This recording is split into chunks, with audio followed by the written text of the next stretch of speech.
ये बतख पेड़ का डाली काट देता है और उसमें काला गम लगा देता है। तभी एक गिलहरी नींद में चलते हुए आता है तो फिर से चलता है। ये क्या है? लेकिन उछल कर अंदर चला जाता है।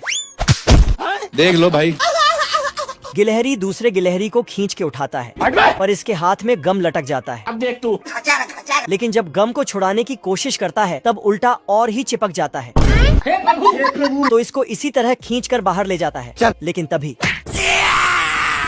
गिलहरी का गम छूट जाता है। लेकिन ये साला बतख एक लंबा कैंची लेके गिलहरी को डराने लगता है। किधर है बे? मैंने कुछ नहीं किया। फिर गिलहरी अपने काम में लग जाता है पर तभी बतख कैंची से यहाँ पे क्या हो रहा है? और उसका डाली ही काट देता है। पर बतख थोड़ा सा अच्छाई दिखाता है। बाप रे। Thank you. लेकिन वो सिर्फ ज्यादा देर तक मस्ती करने के लिए था। गिलहरी इधर उधर भागने लगता है और बतख अपना कैंची उसके पीछे दौड़ाने लगता है। गिलहरी दौड़कर जाके अपने भाई को बताता है।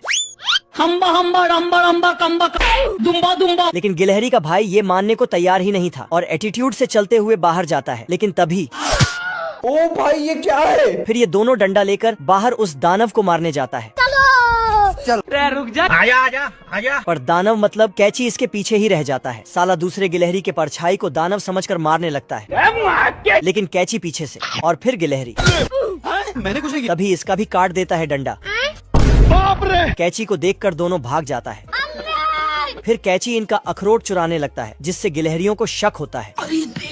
फिर नीचे देखा तो पता चला ये दानव नहीं बल्कि बतख है। साले को बम से उड़ा दूंगा। फिर ये दोनों मिलके एक पत्थर को कैंची में पकड़ा दिया तो बतख गिलहरी नीचे उतरता है और बतख के ऊपर से पत्थर हटाकर उसको बाहर निकालने की कोशिश करता है। क्या रे भिखमंगिया?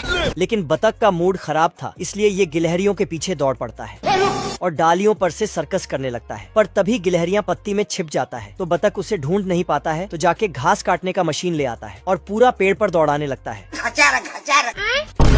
तो गिलहरियों ने एक गजब का दिमाग लगाया। बतख को बेवकूफ बनाकर बिजली के तार की तरफ भेज दिया। तभी बतख को होश आया। लेकिन तब तक खत्म। Bye bye. ये